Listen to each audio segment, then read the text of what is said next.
Welcome back to my channel Suni's kitchen.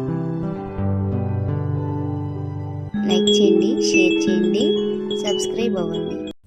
Hi అండి, ఈరోజైతే మీకు మంచి ఫ్లేవర్తో ఫ్రైడ్ రైస్ చేసి చూపిస్తానండి. సింపుల్గా అయిపోతుంది. పొద్దున్నే మనకి లంచ్ బాక్స్లోకి పెట్టడానికి కూడా చాలా బాగుంటుంది. పిల్లలు కూడా వదిలిపెట్టకుండా చక్కగా తినేస్తారండి. ఈ విధంగా చేశారంటే అన్నీ వేసి మనం ఫ్రైడ్ రైస్ చేసామనుకోండి, ఇష్టంగా తినేస్తారు పిల్లలు కూడా. అయితే ఏం కావాలో మీకు అన్నీ చూపిస్తాను చూడండి. క్యారెట్ని ఇలా తురిమి పెట్టుకోండి.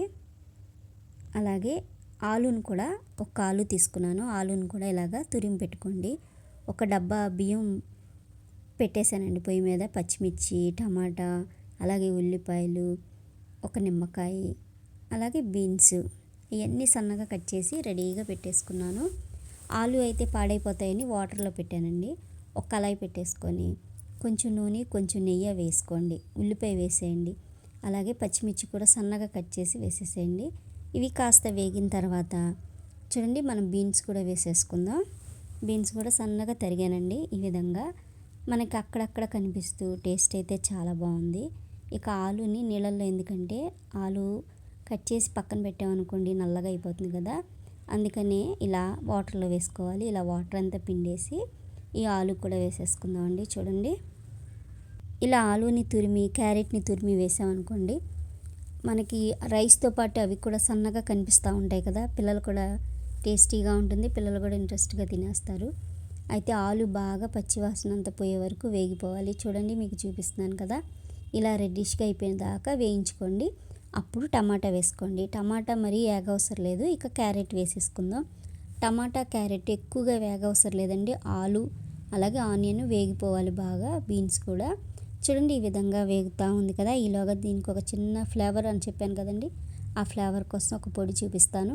ఒక 2 బిర్యానీ ఆకు చూడండి, లవంగాయలు ఒక 5-6 తీసుకున్నాను, మిరియాలు కొన్ని, అలాగే షాజీరా మిరియాలు ఒక 6-7 అలా తీసుకున్నానండి. మరీ ఘాటు ఉండకుండా. 2 ఇలాచి, ఒక స్టార్ ఫ్లవర్, ఒక చిన్న చెక్క, ఇవన్నీ వేసేసుకొని మనం మెత్తగా పొడి చేసేసుకుందామండి. ఈ పొడి మనం ఎక్కువగా చేసుకొని మనం ఫ్రిడ్జ్లో స్టోర్ చేసుకున్నాం అనుకోండి, ఏదైనా ఫ్రై కూరలు చేసినప్పుడు దాంట్లో కొంచెం వేసామనుకోండి పొడి కూడా, ఆ కూర కూడా టేస్ట్ మారిపోతూ ఉంటుంది. ఈసారి ఈ పొడి చేసినప్పుడు కొంచెం ఎక్కువ చేసుకొని ఫ్రిడ్జ్లో స్టోర్ చేసుకోవచ్చు. ఫ్లేవర్ రైస్ లాగా రైస్లు చేసినప్పుడు కూడా ఈ పొడి వాడచ్చండి. చూడండి, ఇది మిక్సీ పట్టేసుకుందాం. దీంట్లోకి 1 స్పూన్ ధనియాలు కూడా వేసుకోండి. 1 స్పూన్ ధనియాలు వేసేసుకొని దీన్ని మెత్తగా మిక్సీ పట్టేసి పక్కన పెట్టుకోండి. ఈలోగా మన క్యారెట్ ఎంతవరకు వేగిందో చూద్దాము. చూడండి, చక్కగా ఇది అడుగు పట్టేస్తుంది. మనం ఆలు కదండి, ఆలు ఉరికిని అడుగు పట్టేస్తూ ఉంటుంది. కొంచెం పుదీనా అయితే నా దగ్గర ఎండబెట్టి ఉంచుతానండి, స్టోర్ చేస్తాను. అది వేసుకున్నాను, కాస్త కడిగి వేసాను. ఇప్పుడు మనకి రైస్కి సరిపడా సాల్ట్ వేసేసుకుందాం. సాల్ట్ కూడా చూడండి వేసుకొని, ఇక సాల్ట్ సరిపోకపోయినా మనం రైస్ కలిపిన తర్వాత సాల్ట్ కావాలి అనుకుంటే వేసుకోవచ్చు. చూసారా, ఆలు కాబట్టి ఇలాగా కళాయి పట్టేస్తుంది. ఇక మనం రైస్ వేసేసుకుందాం. కొంచెం కళాయి మందంగా ఉందనుకోండి, ఇలా అడుగు పట్టదు. ఇలా అడుగు పడుతుంది అంటే మనకి రెడీ అయిపోయినట్టే. ఇక రైస్ వేసేసుకుందామండి. ఈజీ అండి, సింపుల్గా చేసేయచ్చు. పిల్లలకి లంచ్ బాక్స్లోకి అయినా సరే, ఈవినింగ్ టైంలోనైనా వేడివేడిగా తినాలి అనుకుంటే రైస్ ఉందనుకోండి, వండేసిన రైస్ ఉన్నప్పుడు వేడివేడిగా ఇలా చేసి పెట్టేసేయచ్చు. చూడండి, ఈ పొడి ఇలాగ అయిపోయింది కదా, దీనికి 1 స్పూన్ అలా పట్టిందండి. కతిమాది నేనేం చేశానంటే ఒక బాక్స్లో వేసి పక్కన పెట్టేశాను. ఎప్పుడైనా మనం ఏదైనా క్యారెట్ ఫ్రై కానీ, బీట్రూట్ ఫ్రై కానీ చేసినప్పుడు 1 అర స్పూన్ అలా జల్లామనుకోండి, ఫ్లేవర్ మారిపోతుంది. కూర కూడా టేస్టీగా ఉంటుంది. పొయ్యి అయితే సిమ్లో పెట్టుకోండి. సిమ్లో పెట్టి చక్కగా కలిపేసేయండి నిదానంగా, మొత్తం అన్నం అంతా కలిసిపోయేలాగా.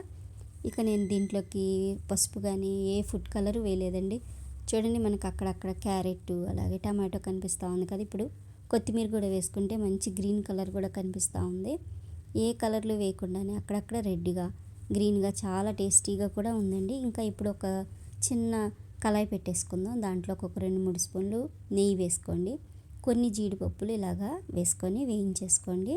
మంచి కలర్ రాగానే చూడండి ఈ విధంగా వేయించేసుకొని తీసి మనం రైస్లో కలిపేయడమేనండి. మనం ఫస్టే వేసేయచ్చు. ఇలా పైన వేస్తే ఇంకా టేస్ట్ బాగుంటుంది. క్రిస్పీగా ఉంటాయి కదా జీడిపప్పు. ఫస్టే వేసేసి రైస్ అన్నీ వేసేసేసరికి ఈ జీడిపప్పు మెత్తగా అయిపోతాయి. ఇలాగా లాస్ట్లో వేయండి జీడిపప్పు. ఇక వేడిగా ఉంది, నేను పొయ్యి కట్టేసాను. పొయ్యి కట్టేసిన తర్వాత ఒక పెద్ద నిమ్మకాయ మీకు చూపించాను కదండి, అది మొత్తం పట్టేసింది. కాస్త పుల్ల పుల్లగా ఉండడం కోసం ఒకటి వేసేసానండి. ఈ విధంగా చూడండి, చాలా సింపుల్గా అయిపోయింది. టేస్ట్ అయితే అద్దరిపోయింది. బాక్స్లోకి బాగుంది. చూడండి, ఇది వేడిగా ఉన్నప్పుడు బాగుంటుంది, చల్లగా అయిపోయినప్పుడు కూడా బాగుంటుందండి. ఇక నేను కలిపేసి లంచ్ బాక్స్లోకి సర్వ్ చేస్తానండి. చూడండి, ఈ విధంగా ఒక బాక్స్లోకి ఈ రైస్ పెట్టేశానండి. ఇక దీనిపైన మనకి ఉల్లిపాయ పెట్టుకోవచ్చు, పెరుగు చట్నీ అంటారు కదా, పెరుగు చట్నీ చేసి పెట్టచ్చు.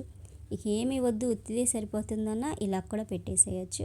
నేను ఈ విధంగా పెట్టేసి ఒక కప్పు దీనికి పెట్టేసానండి. ఒక కప్పు పెరుగన్నం పెట్టానండి. చూడండి, పెరుగన్నం కూడా పెరుగుని మనం దీంట్లోనే తోడు పెట్టి పెడతానండి. పెరుగు మనం విడిగా పెట్టినా పులిసిపోతూ ఉంటుంది కదా. ఇలా పాలు వేసేసి ఫస్ట్ ఇవి బాగా చల్లగా అయిపోయినాయండి. మరిగించి చల్లార్చిన పాల్లో తోడు వేసేసాను.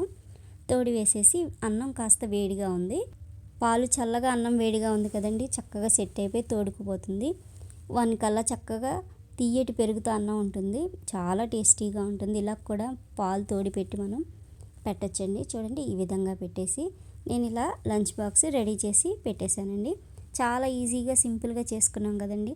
మీరు ఫ్లేవర్ రైస్, వెజిటేబుల్ రైస్ చేయాలి అనుకుంటే ఈ విధంగా చేయండి. Thank you for watching my video.